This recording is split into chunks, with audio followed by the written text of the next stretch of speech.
네, 안녕하세요. 주식은 역시 길이길이 새 길이십니다. 안녕하세요, 기름인들. 자, 정말 끔찍한 일이 생겼습니다. 있으면 안 되는 일이 생겼다라고도 말할 수 있겠죠. 삼가 고인의 명복을 일단 빌고 시작하도록 하겠습니다. 그리고 오늘 영상은 간단하게 빠르게 보고 끝내보도록 하겠습니다. 같이 공부하시죠. 렛츠 기릿. 자, 바로 주연스로 보도록 하겠습니다. 일단은 끔찍한 일이 생겼습니다. 여기에 대해서는 영상 마지막 부분에 다루도록 할 테니까 혹시나 이 부분이 조금 불편하시다, 보기에는 쉽지 않다, 이걸로 그냥 주식 이야기를 하고 싶지 않다, 그런 분들을 위해서 맨 마지막으로 옮겨 놓도록 하겠습니다. 그 부분만 제외하고 시청하시면 될 것 같습니다. 자, 그리고 다음으로 오징어 게임 소식이 나타나고 있습니다. 외신 혹평, 인맥 논란, 그리고 아마 보신 분들은 아시겠지만 조금은 아쉽다, 이런 평가가 있죠. 그럼에도 불구하고 오징어 게임 2 93개국 1위를 했다는 소식이 나왔는데, 자, 그렇다면 뭐 관련주를 사야 됩니까? 당연히 저는 아니라고 생각합니다. 이게 정말 평가가 대박이라서 와, 수입 정말 기다려집니다, 이런 얘기가 나와도 좀 부족하지 않나라고 생각을 하는데, 그런 상황에서 혹평이 나왔다는 거, 이거는 설령 오른다고 하더라도 잠시 오르고 말지 않을까라는 생각이 저는 듭니다. 이때까지 우리가 뭐 게임 관련주, 이벤트 관련주를 봤을 때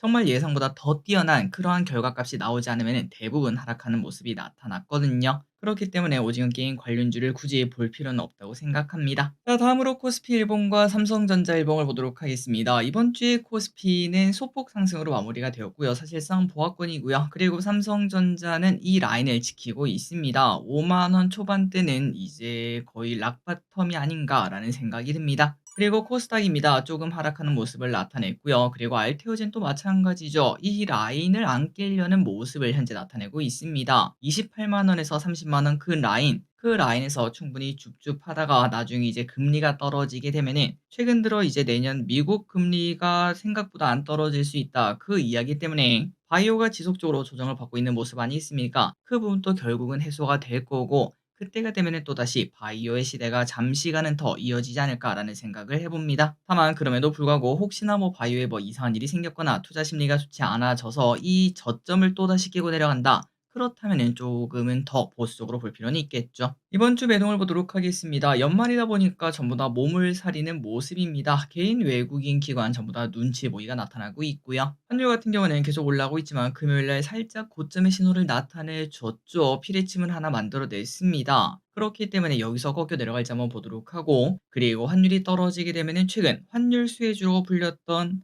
조선주가 좀 쉬어갈 만한 명분이 생기지 않나라는 생각도 해봅니다. 환율을 조금 더 보도록 할게요. 그리고 유가는 70.6달러로 아직도 바닥권. 미국 시장입니다. 금요일날 미국 시장이 조금 나쁘게 끝났어요. 마지막에는 조금 고개를 들어서 그나마는 다행인 것 같지만 우리나라도 하락 출발을 피하지는 못할 것 같습니다. 미국 채권입니다. 많이 올랐어요. 4.62까지 올라왔습니다. 하지만 결국은 뭐 1년 지나면 지금보다 높이 있을 확률은 그렇게 높지 않지 않을까, 결국은 떨어지지 않을까라는 생각을 해봅니다. 그리고 그때가 되면 바이오, 뭐 네카오, 이 친구들이 또다시 올라갈 수 있겠죠. 비트코인 같은 경우는 보합권을 유지하고 있습니다. 이런 것들을 종합적으로 봤을 때 내일 우리나라 장은 소폭 하락 출발 가능성이 있습니다. 자, 다음 주 증시 전망입니다. 간단하게 보고 넘어가도록 하겠습니다. 2024년은 개인적으로 최악의 해 중 하나가 되지 않을까라는 생각을 해봅니다. 개인적으로 좀 안 좋은 일도 좀 있었고요. 그리고 주식시장도 최악의 흐름 중 하나였고요. 또한 계엄이라는 말도 안 되는 일이 생겼고, 또 오늘은 있어서는 안 되는 일까지 생기는 걸 확인할 수 있습니다. 자, 일단 너무나 가슴 아픈 일입니다. 삼가 고인의 명복을 빌며 유가족분들께 깊은 위로의 말씀을 전합니다. 자, 그리고 이어서 이제 주시장 이야기를 좀 하자면은, 일단 월요일에 마지막 거래일입니다, 우리나라. 그리고 또 그 다음에 화수 이틀 연속 쉬기 때문에 큰 변동이 없을 것으로 보이며, 그리고 목금 1월이 또 새로 출발하지 않겠습니까? 이때 상승하는 섹터를 꼭 지켜볼 필요가 있습니다. 매년 초 주도주가 2, 3개월 달렸다는 거, 그 부분을 최근 우리가 2년간 확인했기 때문에 이번에도 그럴 가능성이 높겠죠. 지켜보도록 할게요.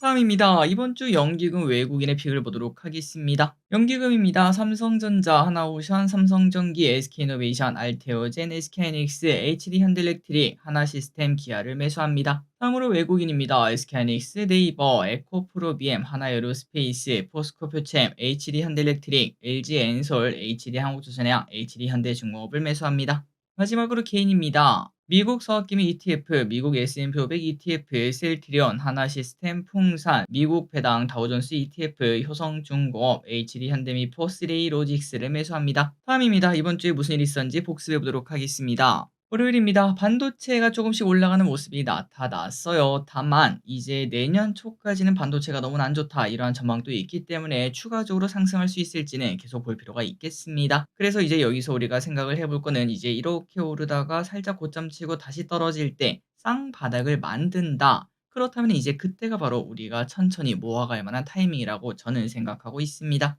다음으로 조선주가 너무나 뜨겁습니다. 미국 선박법 제정 시 국내 조선사의 수주가 더 확대될 수 있다 이런 얘기도 나왔고, 그리고 이번 주 중에는 또 인도에서 러브콜을 보낼 수 있다 이런 얘기까지도 등장을 했습니다. 화요일입니다. 테슬라가 급등하는 모습이 나타났었습니다. 그건 바로 현대차가 테슬라 슈퍼차저를 내년부터 이용한다 이런 얘기가 나왔죠. 결국 전기차 충전 시장에서도 테슬라가 승기를 잡는 모습입니다. 다음으로 로봇주가 달리기 시작했습니다. 조선소에서 사용될 수 있다 이러한 얘기도 등장했고, 그리고 오픈 AI가 휴머노이드 로봇을 다시 만들 수 있다 이런 얘기도 등장을 했습니다. 1월 달에는 변동성이 있을 수 있다는 얘기가 등장했습니다. 1월 이벤트를 보면은 CES, 실적 발표 시즌, 트럼프 취임, FOMC 등 빅 이벤트가 가득가득하다고 하는데, 이때 변동성이 생기면은 그때를 잘 노리자는 전략이 나왔습니다. 비상경과 탄핵 정국으로 관광시장의 불안감이 이어지자 정부에서 안정화를 위한 대책을 발표를 했습니다. 내년에는 외국인 관광객 1,850만 명을 유치하는 것으로 목표로 하고 있다고 하고, 그걸 노리고 중국 단체 관광객의 한시적 무비자 입국도 허용한다고 합니다. 다만 오늘 안 좋은 일이 생기면서 당분간은 여행업계가 또 쪼그라들 수도 있겠습니다. 금요일입니다. 애플이 사상 최고치를 기록했습니다. 이렇게 오르는 거를 워렌 버핏은 왜 팔았을까요? 도대체 뭘 보고 있는지 많이 궁금합니다.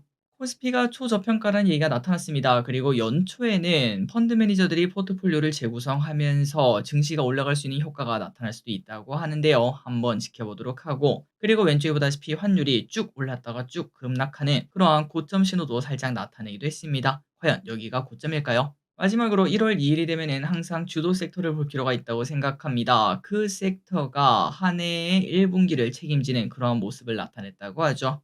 올해 같은 경우에는 온디바이스 AI가 그런 모습을 나타냈고, 그리고 작년 같은 경우에는 로봇 관련주가 그런 모습을 나타냈습니다. 마지막으로 다음 주에 무슨 일이 있을지 보도록 하겠습니다. 화요일입니다. 우리나라 증시 휴장이에요. 중국 제조업 PMI, 비제조업 PMI 발표. 수요일은 휴장입니다. 다들 알고 계실 거라고 생각합니다. 그리고 목요일입니다. 우리나라 증시가 다시 개장을 합니다. 10시에 개장한다는 거 참고하시면 될 것 같습니다. 미국에서 반도체 및 양자, AI 등 대중 통제를 시작합니다. 삼전에서 갤럭시북 5 프로를 출시한다고 합니다. 금요일입니다. 12월 미국 ISM 제조업지수 발표, 자유로낭 선박법을 시행한다고 합니다. 그리고 그 다음 주에는 CES가 개최를 하고요. 그 다음에 FOMC 의사록이 공개가 되고요. 코레일 설 승차권 예매 기간을 시작한다고 합니다. 마지막으로 달려보고 끝내보도록 하겠습니다. CES가 코앞입니다. CES 관련주도 관심 있게 봐야겠죠. 3초 뒤에 담아도록 할게요.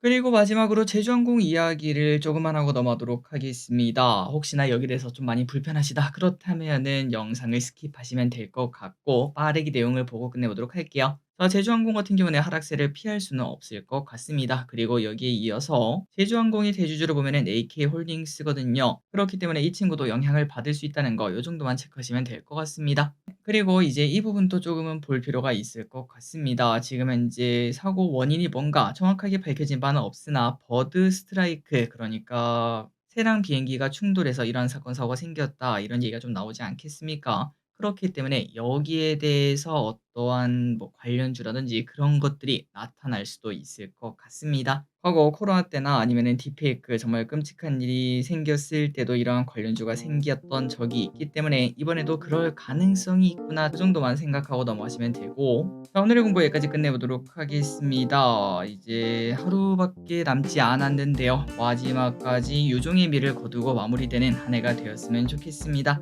지금까지 길이셨습니다. 빠이요.